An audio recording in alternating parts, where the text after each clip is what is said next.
Hermanos, les invito a abrir sus Biblias a el segundo libro de Samuel, capítulo 7, y hoy vamos a estar estudiando los versículos 18 al 31. Segundo de Samuel, capítulo 7, versículos 18 al 31. Y como un contexto en lo que hemos estado viendo en este capítulo, la semana pasada estuvimos estudiando que el rey David experimentó una inquietud profunda en su corazón. Él, como rey de Israel, vivía en un palacio de cedro, cómodo, lujoso, propio de un rey. Sin embargo, mientras él contemplaba su propio bienestar, se dio cuenta de que tenía una inquietud en su corazón. Y es que la presencia del Señor entre el pueblo moraba en una tienda hecha de telas. Movido entonces por el deseo de honrar al Señor, David decidió en su corazón construirle una casa, un templo digno del Dios de Israel. Y él viene y comparte este plan con el profeta Natán, que en ese momento lo aprueba. Pero más adelante el Señor habla a través del mismo profeta Natán y le dice a David: no eres tú quien me construirá esta casa que tú quieres construirme, sino que iba a ser su hijo Salomón. Sin embargo, lo que a primera vista parece una negativa o incluso una reprensión para David, terminó siendo uno de los momentos más gloriosos de gracia en toda la Escritura, porque el Señor le dice: tú no me vas a construir una casa, tu hijo lo va a hacer, pero este es el pacto que yo voy a hacer contigo. Y entonces hace un pacto con David, lo que nosotros conocemos como el pacto davídico, donde le prometió descanso de todos sus enemigos, una descendencia real duradera, y lo más asombroso de todo, de su linaje nacería un rey cuyo reino sería eterno. Entonces, esta tarde nos vamos a enfocar en la respuesta que el rey David da ante esta promesa maravillosa del Señor. Vamos a ver cómo reacciona un corazón verdaderamente humilde y agradecido cuando es confrontado con la inmensidad de la gracia de Dios. Y lo vamos a ver en tres reacciones en esta oración del rey David, que nosotros también, hermanos, debemos tomar como ejemplo para nuestras propias oraciones. Vamos a ver una postura de humildad ante la gracia de Dios, esa es la primera reacción. La segunda, una exaltación de la grandeza de Dios. Y la tercera, una confianza firme en las promesas de Dios. Entonces vamos a leer primeramente el texto de corrido del versículo 18 al versículo 29. Yo voy a estar leyendo en Nueva Biblia de las Américas, por si la puede abrir en su dispositivo, si no, la Reina Valera es muy similar también. Dice entonces, 2 Samuel 7:18, entonces el rey David entró y se sentó delante del Señor y dijo: ¿quién soy yo, oh Señor Dios? ¿Y qué es mi casa para que me hayas traído hasta aquí? Y aún esto fue insignificante ante tus ojos, oh Señor Dios, pues también has hablado de la casa de tu siervo concerniente a un futuro lejano. Y esta es la ley de los hombres, oh Señor Dios. ¿Y qué más podría decirte David? Pues tú conoces a tu siervo, oh Señor Dios. A causa de tu palabra, conforme a tu propio corazón, tú has hecho toda esta grandeza para que lo sepa tu siervo. Oh Señor, por eso tú eres grande, pues no hay nadie como tú, ni Dios fuera de ti, conforme a todo lo que hemos oído con nuestros oídos. ¿Y qué otra nación en la tierra es como tu pueblo Israel, al cual viniste a redimir para ti como pueblo, a fin de darte un nombre y hacer grandes cosas a su favor y cosas portentosas para tu tierra, ante tu pueblo que rescataste para ti de Egipto, de naciones y de sus dioses? Pues tú has establecido para ti a tu pueblo Israel como pueblo tuyo para siempre. Y tú, Señor, has venido a ser su Dios. Y ahora, oh Señor Dios, confirma para siempre la palabra que has hablado acerca de tu siervo y acerca de su casa, y haz según has hablado. Y sea engrandecido tu nombre para siempre al decirse: el Señor de los ejércitos es Dios sobre Israel, y que la casa de tu siervo David sea establecida delante de ti. Porque tú, oh Señor de los ejércitos, Dios de Israel, has revelado a tu siervo diciendo: yo te edificaré casa. Por tanto, tu siervo ha hallado ánimo para elevar esta oración a ti. Ahora pues, oh Señor Dios, tú eres Dios, tus palabras son verdad y tú has prometido este bien a tu siervo. Y ahora ten a bien bendecir la casa de tu siervo, a fin de que permanezca para siempre delante de ti, porque tú, oh Señor Dios, has hablado y con tu bendición será bendita para siempre la casa de tu siervo. Después entonces de recibir ese mensaje de parte del Señor, que se puede ver como una negativa ante la petición de David, David no reacciona con orgullo, ni reacciona tampoco con exigencias, ni con una actitud de merecimiento. Tampoco se enfocó en el hecho de que no sería él quien construiría el templo.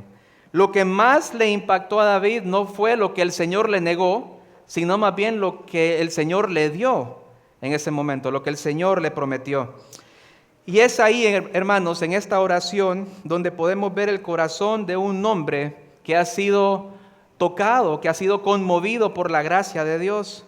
Su respuesta nos muestra a nosotros cómo debe reaccionar un creyente cuando es confrontado con la misericordia y la bondad de Dios. Comenzamos entonces con el primer aspecto de la oración, en esta oración de David, que es una postura de humildad ante la gracia de Dios. Y primeramente vemos en el versículo 18 que David reconoce su pequeñez. Pero primero hay un elemento aquí que quiero que veamos, hermanos, que dice el versículo 18: entonces el rey David entró y se sentó delante del Señor y dijo. Lo primero que quiero que veamos por parte de David es la postura que él tomó delante del Señor. Una postura normal para una oración que muestra reverencia y respeto es la de arrodillarse delante de Dios. Pero David no hizo esto, sino que dice el texto que se sentó. Si está leyendo la Reina Valera, dice que él se puso delante del Señor, pero el decir que se puso delante del Señor es un poco ambiguo porque no explica o no nos da detalles de cuál era la postura que él tenía delante del Señor. Cuando nos vamos a la palabra hebrea que se utiliza aquí en el texto, la palabra literalmente quiere decir que se sentó en quietud. Ahora, ¿por qué es importante el hecho de saber cuál era la postura de David? Pues hoy en día no tiene mucha relevancia nuestra postura al momento de orar. Aunque sí conozco muchos hermanos que por convicción se arrodillan al momento de orar por cuestiones de reverencia y respeto ante el Señor. Pero generalmente nosotros oramos ya sea sentados, puestos de pie, a veces incluso vamos en el carro orando y todo eso está bien. Pero en la cultura judía, la postura para orar era muy importante. Lo vemos en el ejemplo de Daniel, cuando el rey prohíbe que se orara al Señor, al Dios de Israel, él dice que se arrodillaba 3 veces al día para orar al Señor. El mismo Salomón, una vez que él termina el templo y lo dedica al Señor, se arrodilla a orar al Señor. El apóstol Pablo en Hechos capítulo 20, cuando se está despidiendo de los filipenses, se arrodilla junto con los ancianos de la iglesia a orar, de la iglesia de Éfeso. Pero aquí David no se arrodilla, sino que dice el texto que él se sienta. ¿Pero por qué se sienta en vez de arrodillarse? Porque el sentarse daba un mensaje de querer permanecer, un mensaje de querer permanecer en la presencia del Señor. Y es que el corazón de David, estaba tan agradecido, humillado, maravillado ante la gracia y la misericordia del Señor, que él no quería solamente venir rápidamente, arrodillarse y dar gracias al Señor, sino que él quería permanecer en su presencia por un momento prolongado de tiempo. Y por eso se sentó. Es como cuando llega una visita a la casa de uno y de pronto llega sin anunciar y va a ir a dejar algo, va a ir a recoger algo, y nosotros los hacemos pasar. Pero si no tenemos mucho tiempo, vamos a platicar un ratito y vamos a recibir lo que viene a dejar o a entregarle lo que viene a recoger y esperar que no se quede mucho tiempo, ¿verdad? Si no tenemos tanto tiempo. Pero si queremos que se quede, ¿qué le vamos a decir? Que se siente, que tome asiento. Igual la persona. Si esa persona no tiene mucho tiempo, va a decir, no te preocupes, no ando con mucho tiempo. Pero en el momento en que alguien se sienta en la casa de uno, significa que va a permanecer por un espacio prolongado de tiempo. Y esto es lo que quiso hacer David acá. Y yo estaba meditando en esto, hermanos, en cuán diferente vemos nosotros muchas veces la oración.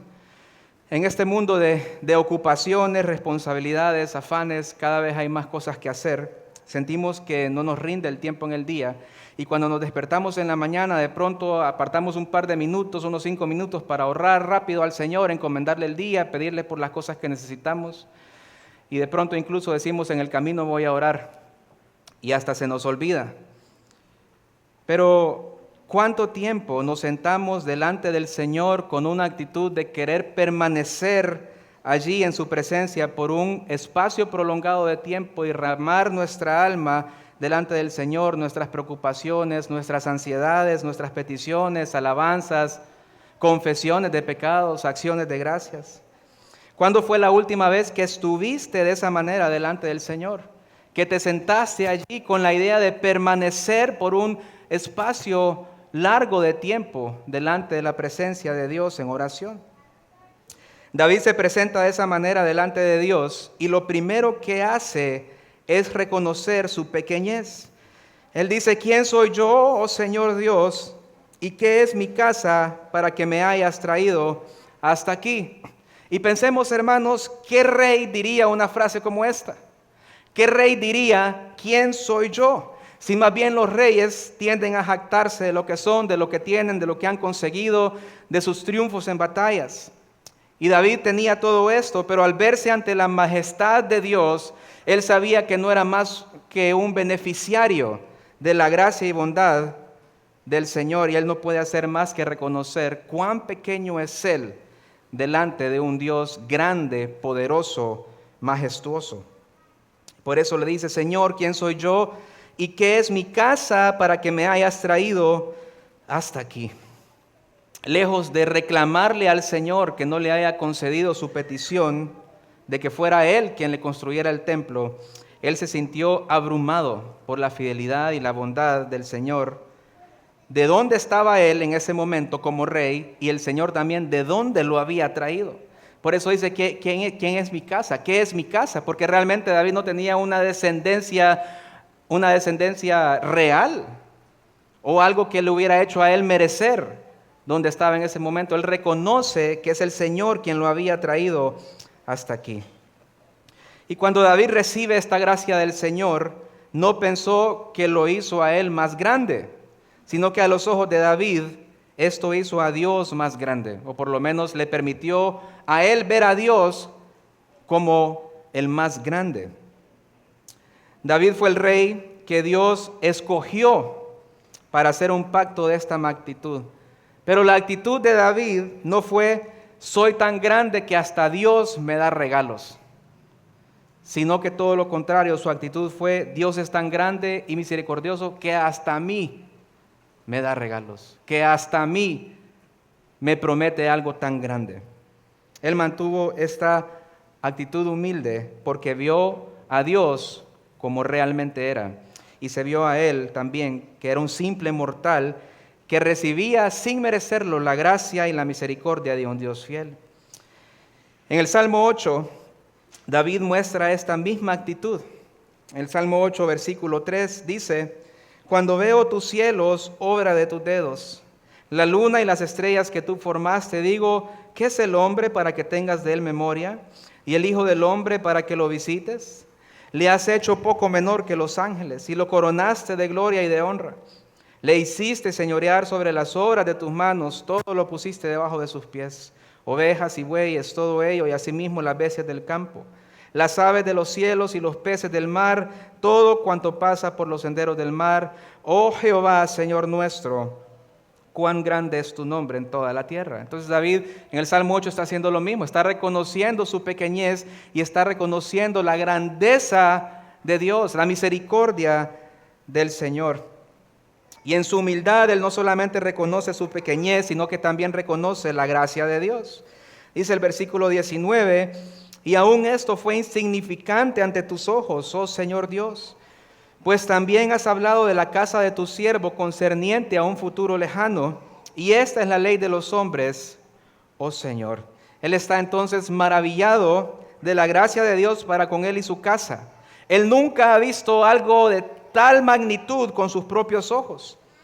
Pero aún la grandeza de lo que David estaba recibiendo, aún esta gracia de la que David estaba siendo partícipe, se podría considerar poco para Dios, ya que Él es el dador de todas las cosas. Él es el dador de todo lo bueno, es lo que vemos en Santiago 1:17, que dice: toda buena dádiva y todo don perfecto desciende de lo alto, del Padre de las luces, en el cual no hay mudanza ni sombra de variación. Y cuando dice: aún esto fue insignificante ante tus ojos, oh Señor, la Nueva Versión Internacional lo traduce como: si esto fuera poco, oh Señor, has hecho promesas a este tu siervo en cuanto al futuro de tu casa. Y noten aquí que David, siendo el rey de Israel y habiendo escuchado también todas las promesas concernientes con su reino, que su reino no tendría fin, que de su linaje iba a salir aquel rey eterno, también que reinaría por la eternidad. Aún habiendo escuchado todo eso, él se refiere a sí mismo como el siervo del Señor. Y esta es la primera de 10 veces en solo este texto que David se va a referir al mismo como siervo del Señor. Siendo un gran rey, teniendo una posición privilegiada, él se ve a sí mismo como un siervo. Y es que David reconocía quién era él ante el rey del universo, que aunque él era un rey terrenal, ante el rey del universo era solamente un siervo, era un esclavo. Reconocía que lo que él era, que lo que él tenía, era simplemente por la pura gracia y misericordia del Señor. Que si su dinastía iba a ser engrandecida, era por gracia de Dios. Él reconoce que él solamente es un siervo y todo lo demás era por la gracia de Dios, y por eso le sigue diciendo en el verso 19: y esta es la ley de los hombres, oh Señor Dios. Y esta parte del versículo 19 es un poco complicado conectarlo con el texto, porque no cabe en el contexto hablar acerca de la ley de los hombres. Pero la mayoría de los comentaristas concuerdan que realmente está hablando acerca de la ley de Dios para con los hombres, es decir, el trato de Dios para con los hombres. Por ejemplo, la Nueva Traducción Internacional lo traduce: tal es tu plan para con los hombres, mi Señor y Dios. Y la Nueva Traducción Viviente y otras traducciones lo ponen en forma de pregunta: ¿tratas a todos de esta manera, Señor? O sea, que él está tan maravillado del trato que el Señor le está dando, que cuestiona si ese es el trato que el Señor le da a todos. La idea entonces en esta parte es ver la gracia de Dios. David está maravillado ante la gracia de Dios, ante la idea de que un Dios poderoso, un Dios autosuficiente, soberano, trate a simples hombres de la tierra, a pecadores, de esa manera, sabiendo que lo único que merecen es muerte y condenación. Y el mismo David también, me imagino yo, que vio su pecado, que vio su condición, de que pues hemos visto que había hecho muchas cosas equivocadas anteriormente, y se maravilla de que aún él, como un pecador, el Señor lo tratara de esa manera. Hermanos, y nosotros también debemos estar maravillados de la misma manera ante la gracia del Señor, que ha salvado a viles pecadores como nosotros, sin ser merecedores más que del infierno. El Señor nos salvó en Cristo Jesús por gracia. El problema es que a veces creemos que merecemos las cosas. A veces creemos que merecemos la salvación, o que merecemos que el Señor nos dé las bendiciones que nos da cada día. Eso es lo que mostramos cuando nos quejamos. Cuando nos quejamos porque no tengo eso y no tengo lo otro, o porque no me salió el plan como lo había planificado, o porque tuve este problema. Entonces, al quejarnos delante del Señor, estamos diciendo: Señor, es que yo me merezco más que esto. Tú me estás dando solo esto, pero yo me merezco más.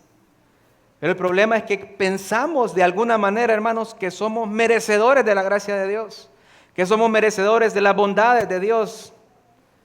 Si hablamos de merecer, lo único que merecemos a causa de nuestro pecado es la muerte, es el infierno. Todo lo que el Señor nos da es por gracia. La salvación es una gracia de Dios. La santificación es una gracia de Dios. Todas las bendiciones espirituales, todas las bendiciones materiales son gracias de Dios porque no las merecemos. Y eso es lo que David se da cuenta aquí. Pero también David reconoce la omnisciencia de Dios. Dice el versículo 20, ¿y qué más podría decirte David? Pues tú conoces a tu siervo, oh Señor Dios. Y el relato paralelo en 1 de Crónicas 17 dice, ¿qué más podría decir David del honor que has dado a tu siervo? Entonces David, ante la gracia del Señor, ante este gran honor que sin merecerlo el Señor le había concedido, se queda sin palabras. Y dice, Señor, ¿qué más te puedo decir? ¿Qué otras palabras puedo usar que sean suficientes para agradecerte, para alabarte? ¿Qué palabras serían adecuadas para alabar al Señor por tanta bondad? Él se ve abrumado por la bondad de Dios y reconoce que no puede expresar con palabras todo lo que hay en su corazón. Y entonces él reconoce también de que Dios es omnisciente, es decir, que lo sabe todo. Le dice, pues tú conoces a tu siervo. Entonces por eso David ya no necesita muchas palabras.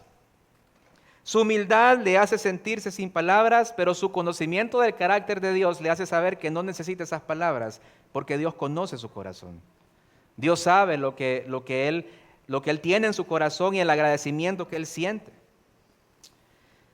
Carlos Spurgeon dice, a menudo el verdadero creyente no puede poner en palabras lo que siente, pero esto no es un obstáculo para Dios. Las lágrimas, los suspiros y hasta el silencio son elocuentes en la presencia del Señor porque Él conoce a sus siervos. Él conoce nuestros corazones. Hermano, tu oración no necesita elocuencia, sino que necesita sinceridad delante del Señor. Cuando el corazón está rendido, entonces a veces las pocas palabras bastan. No necesitamos que suene bonito, necesitamos que sea sincero.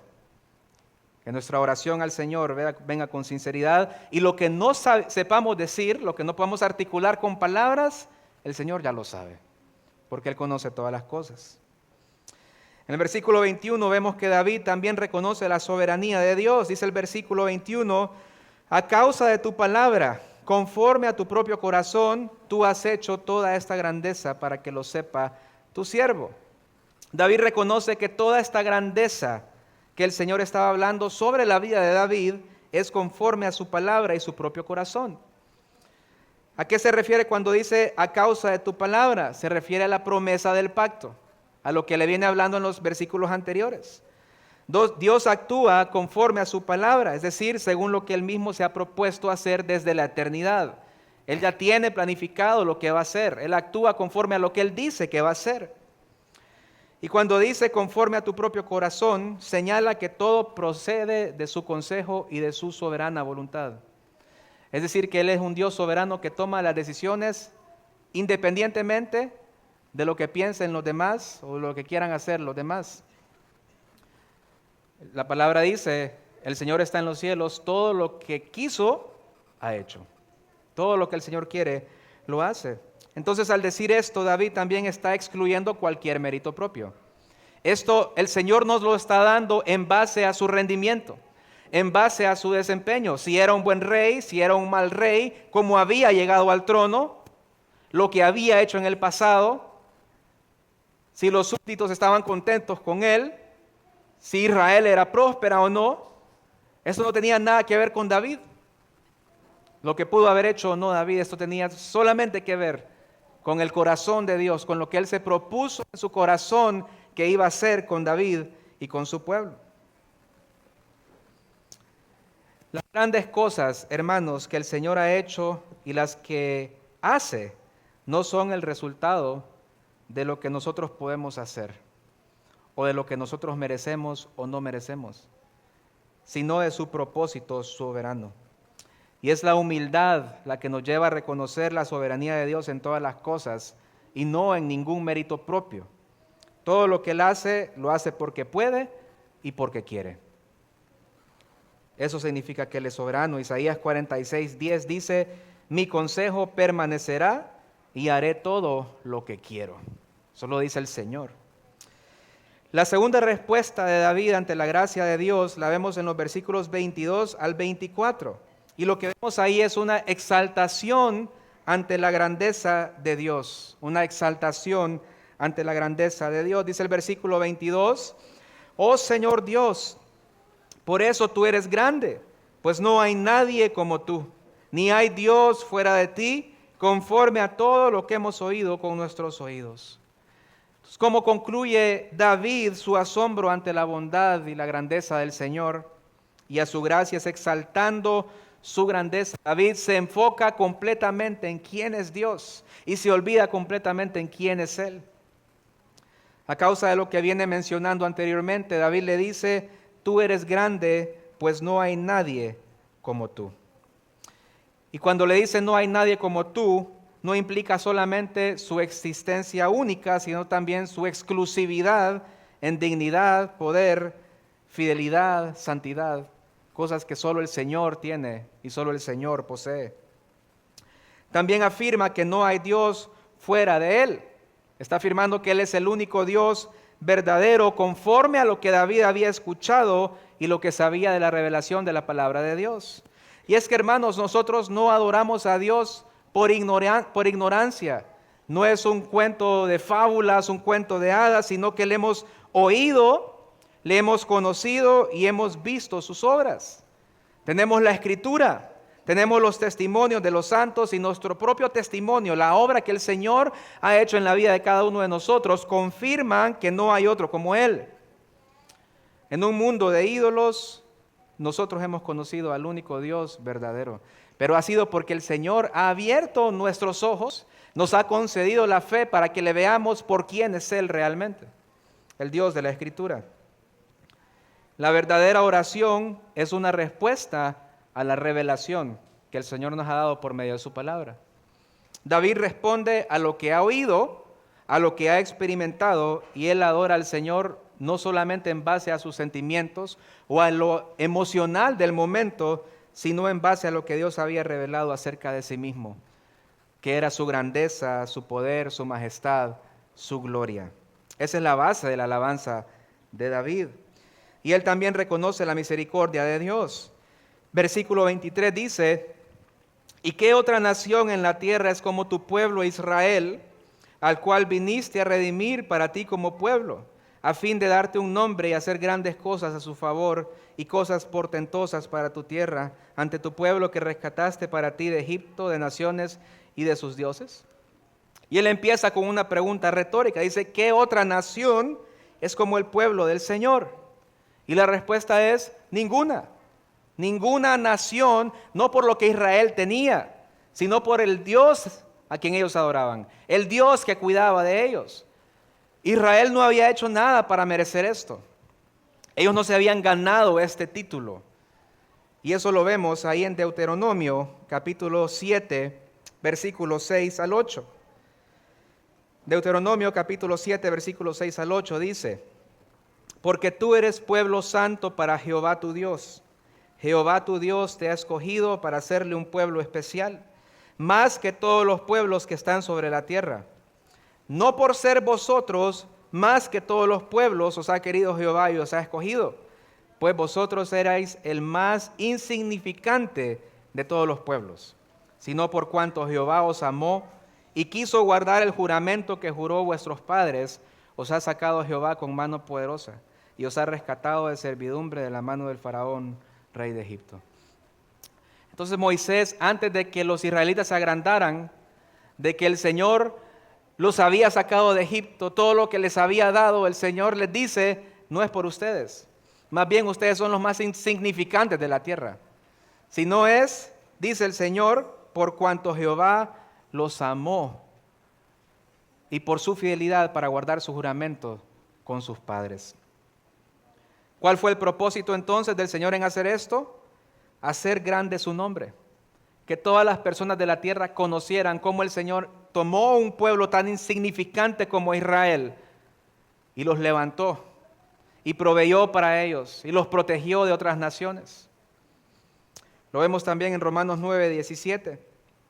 El apóstol Pablo dice, porque la Escritura dice a Faraón, para esto mismo te he levantado, para mostrar en ti mi poder y para que mi nombre sea anunciado por toda la tierra. Y ciertamente así sucedió. El nombre del Señor fue esparcido por toda la tierra, todos lo llegaron a conocer a causa de las maravillas que hizo, incluso a través del faraón, al no dejar salir a su pueblo. Un autor dijo: Dios ha hecho con su pueblo lo que no ha hecho con ninguna otra nación. Él los ha redimido, los ha separado y ha obrado maravillas por ellos, todo para glorificar su nombre. El cristiano hoy puede mirar hacia el Éxodo como una imagen de su propia redención, sacado de la esclavitud del pecado por mano poderosa y extendida. Y es que David estaba hablando en este momento de lo que él podía ver. Él podía ver una nación bajo la mano poderosa y misericordiosa del Señor, la nación de Israel rescatada de Egipto, de otras naciones, de dioses falsos. Pero esto es una imagen del Israel espiritual, de nosotros, la iglesia, el cuerpo de Cristo, que también hemos sido rescatados de Egipto, es decir, de nuestro pecado. Hemos sido rescatados de dioses falsos y lo hizo con una obra mucho más maravillosa, mucho más portentosa que la división del Mar Rojo o que las 10 plagas de Egipto. Y esto fue con la muerte y resurrección de nuestro Señor Jesucristo, quien por medio de su sangre nos compró a nosotros que éramos esclavos en Egipto, es decir, éramos esclavos a nuestro pecado. Y por medio de ese sacrificio nos llevó a la tierra prometida, que es la salvación que obtenemos por medio de Cristo. El reconocimiento por parte de David de la misericordia de Dios sobre el Israel étnico también apuntaba a la misericordia de Dios sobre el Israel espiritual, que es todos los que estamos en Cristo. Pero David también reconoce la fidelidad de Dios, dice el versículo 24, pues tú has establecido para ti a tu pueblo Israel como pueblo tuyo para siempre. Y tú, Señor, has venido a ser Dios. La fidelidad de Dios entonces se manifiesta en que su elección para con su pueblo no es temporal ni cambiante. Por eso dice que el Señor lo ha establecido para siempre. Establecer para siempre significa que Dios ha hecho un pacto con Israel que no puede ser quebrantado. Este establecimiento no se basa en la fidelidad de su pueblo, sino que en la fidelidad de Dios. Si no, veamos cómo actuó Israel en el desierto. Ellos se fueron en pos de los ídolos, renegaban contra el Señor, querían volver a Egipto. Entonces vemos que no tiene nada que ver con Israel, tiene que ver con la fidelidad del Señor.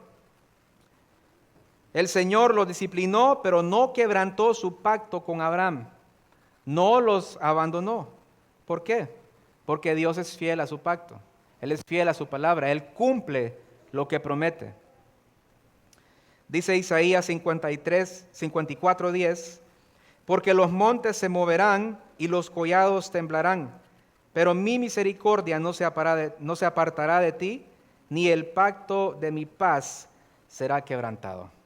Aunque los montes se muevan, dice el Señor, mi pacto no será quebrantado. Mi misericordia va a permanecer.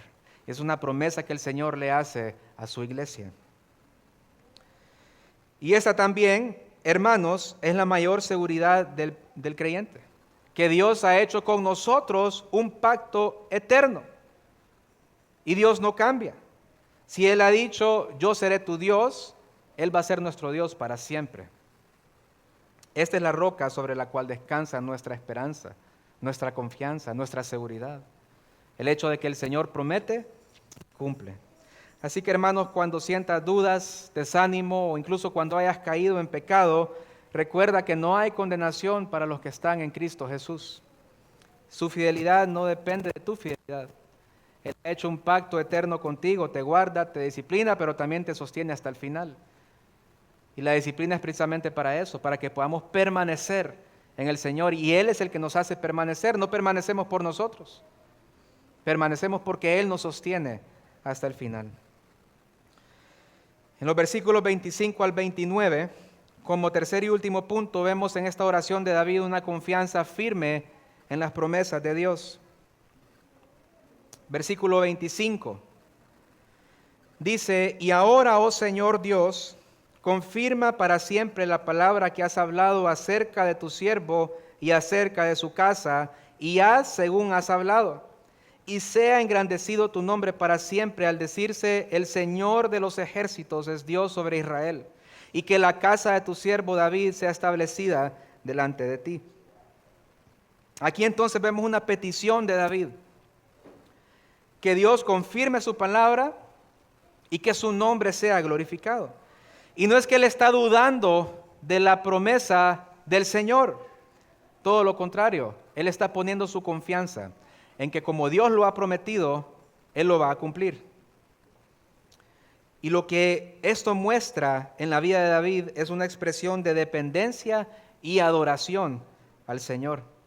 Porque hermanos, las promesas de Dios nos han sido dadas obviamente para ser creídas, para que las creamos, para que sirvan de ánimo y confianza para nosotros, pero también nos han sido dadas para ser oradas, para que oremos las promesas de Dios. Cuando una palabra sale de la boca de Dios, Él quiere que suba de nuestros corazones como una súplica.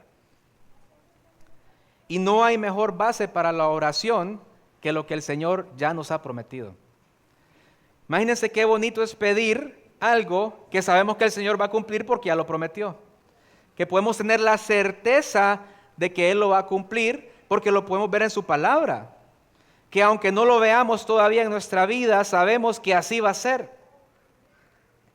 Por ejemplo, el Señor promete que perfeccionará la obra que ha empezado en cada uno de nosotros. Entonces debemos orar en base a esa confianza, especialmente cuando hemos pecado o cuando estamos en tentación. Debemos orar que el Señor perfeccione la obra que ha comenzado en la vida de cada uno de nosotros. Y oramos en base a su promesa, que Él lo va a hacer. No oramos para que el Señor sepa qué es lo que yo quiero, porque en la oración, hermanos, no le estamos ayudando al Señor, no le estamos dando información al Señor que Él no sabe. En la oración nosotros nos estamos alineando con la voluntad del Señor y estamos expresando nuestra dependencia de Él. Al final entonces la oración no es una ayuda para el Señor, es una ayuda para nosotros. Quien realmente está saliendo afectado cuando hay una falta de oración o cuando estamos orando mal, somos nosotros, porque el Señor es omnisciente y sabe todo lo que necesitamos, sabe nuestros pecados, conoce lo más íntimo de nuestros corazones.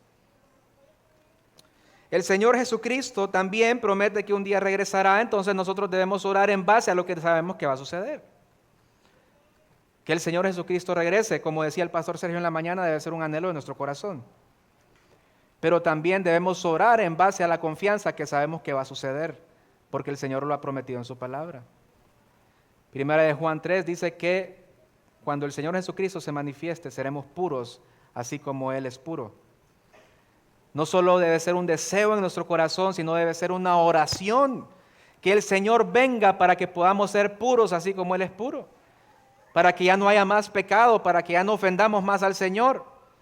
Pero es una oración en base a la confianza de que es algo que va a suceder sí o sí, porque el Señor lo ha prometido. Y David aquí está orando de la misma manera, confiando en las promesas de Dios. Pero también adquiere ánimo en las promesas de Dios. Dice el versículo 27, porque tú, oh Señor de los ejércitos, Dios de Israel, has revelado a tu siervo diciendo, yo te edificaré casa, por tanto tu siervo ha hallado ánimo para elevar esta oración a ti. Y este pasaje, hermanos, nos muestra que las promesas de Dios no llevan a la pasividad, sino que nos lleva a una fe activa expresada a través de la oración. David no adopta una actitud pasiva diciendo, Dios ya prometió, entonces no hace falta que ore, porque va a suceder, porque Dios es fiel.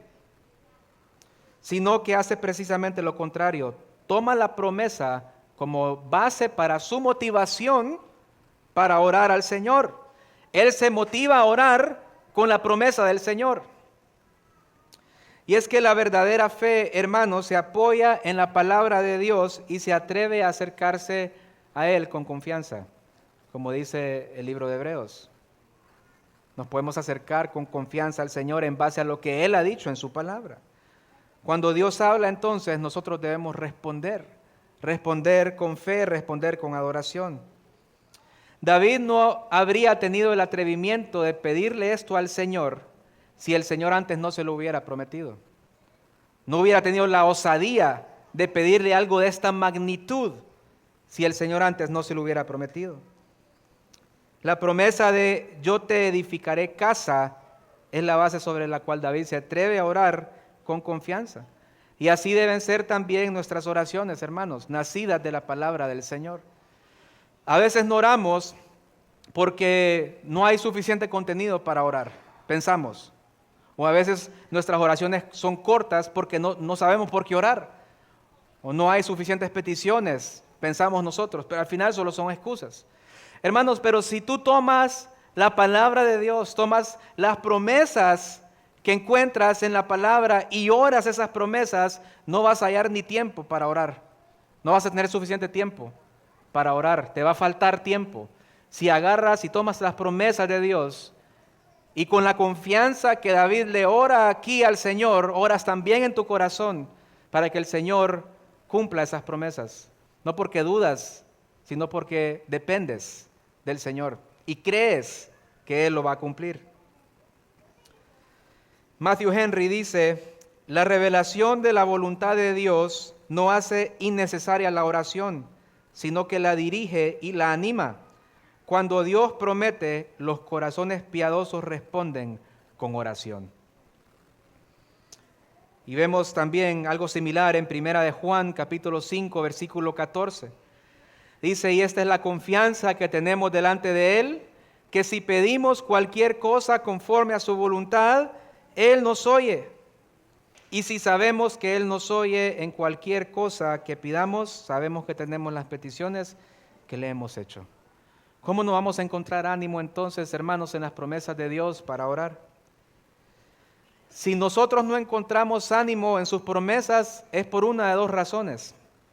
O porque no las conocemos, o porque no las creemos.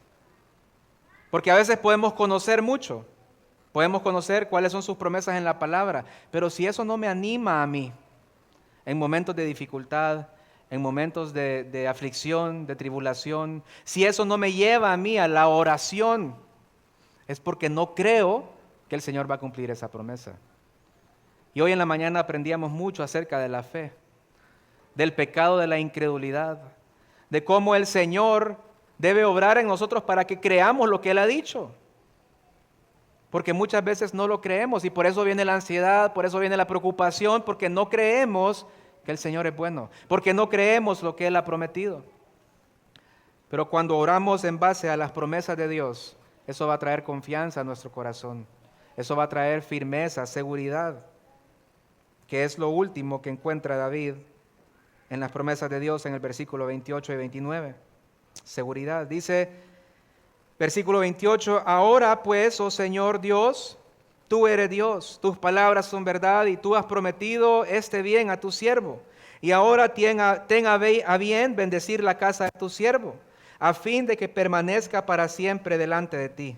Porque tú, oh Señor Dios, has hablado y con tu bendición será bendita para siempre la casa de tu siervo. La seguridad de David en cuanto a su reinado y su descendencia no provenía de quién era él. No provenía del tamaño de su reino, de la cantidad de sus súbditos o de la cantidad de hijos que tenía por medio de los cuales él iba a poder tener descendencia y dinastía. La seguridad de David provino de las palabras que el Señor había prometido. Ahí radicaba su seguridad. Porque al final todo lo que David tenía, incluso su reino, podía ser conmovido. Él podía estar un día y al siguiente día ya no. Pero en base a lo que el Señor lo prometió, lo que el Señor prometió, que su reino no sería conmovido, que de su descendencia iba a salir el Mesías, el Rey prometido, entonces esto le da a él seguridad. Y por eso tenemos registrada esta oración de confianza por parte de David.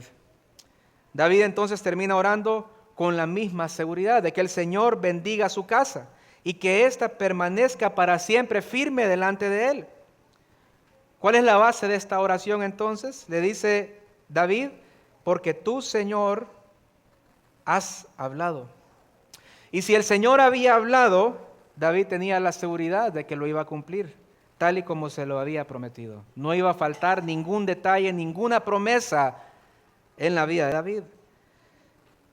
Dice Números 23:19, Dios no es hombre para que mienta, ni hijo de hombre para que se arrepienta.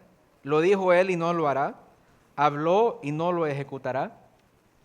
Y de pronto este versículo estaba en la mente de David al momento de orar con esta confianza, que dice que el Señor habló y va a ejecutar.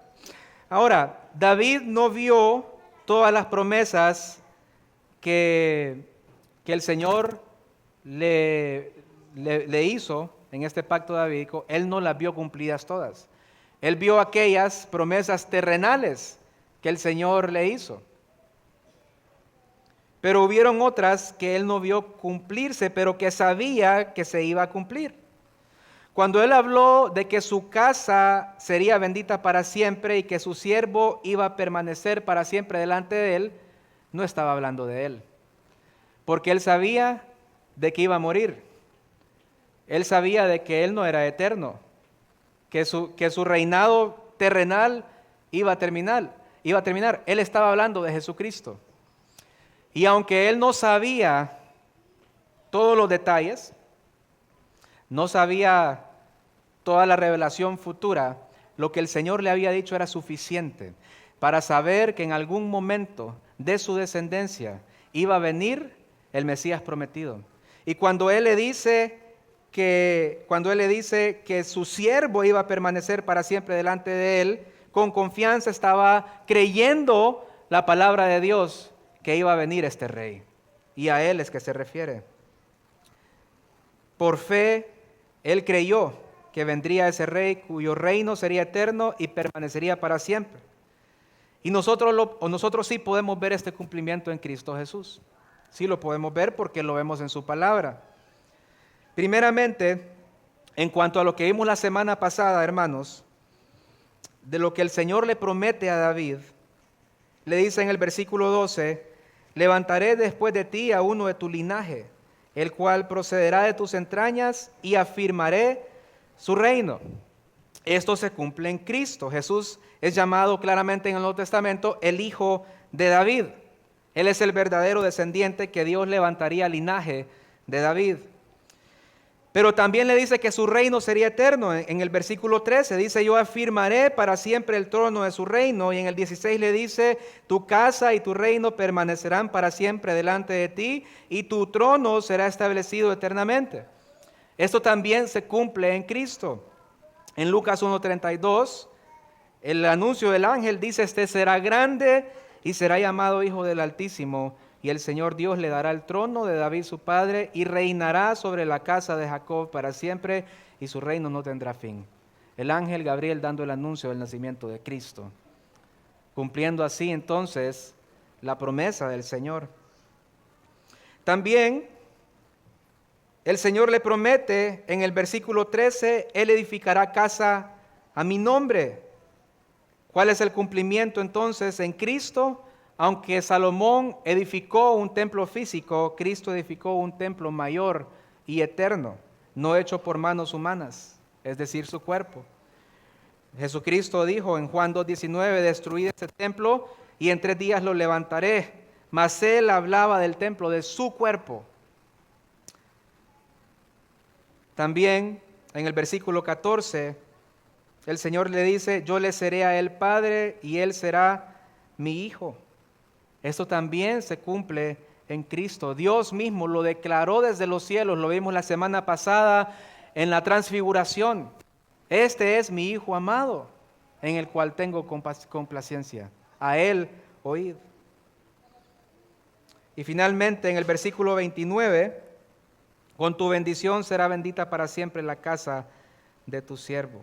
También se cumple en Cristo la bendición prometida de la casa de David, alcanza a todos los que creen en Cristo, que forman parte del nuevo pacto de Dios.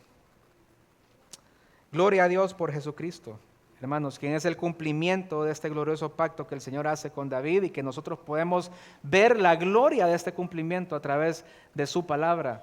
Todas las promesas que el Señor le hizo a David, las cumplió al pie de la letra. Tengo algunas conclusiones. Primeramente, así como David se postró reconociendo su pequeñez ante la grandeza de Dios, nosotros también somos llamados a responder con gracia, a responder a la gracia con humildad. No merecemos nada, sin embargo, Dios nos ha dado todo en Cristo. Cuando nosotros más entendamos su favor inmerecido, más profunda será nuestra adoración y nuestra dependencia del Señor. Segundo, David no se limitó a agradecer lo recibido, sino que exaltó el carácter de Dios, su grandeza, su misericordia y su fidelidad. Nuestra adoración, hermanos, no debe depender de las circunstancias, sino del conocimiento de quién es Dios. Cuanto más le conocemos, más le alabamos. Y créanme que esto va a hacer una gran diferencia en la manera en que nosotros oramos. No dependiendo de las circunstancias, sino dependiendo de quién es Dios, de su misericordia, de lo que Él ha hecho por nosotros, de su gracia para con nosotros. Y tercero, David no vio aún el cumplimiento total de lo prometido, pero aún así oró con confianza. Así también nosotros, en medio de la espera o la incertidumbre, debemos recordar que lo que Dios promete, lo cumple. La verdadera fe no es pasiva, sino que ora con seguridad porque confía en un Dios fiel. Hermanos, nuestro Dios es fiel. Alabémosle, démosle la honra y la gloria y asombrémonos de su fidelidad, de su gracia, de su grandeza. Vamos a orar.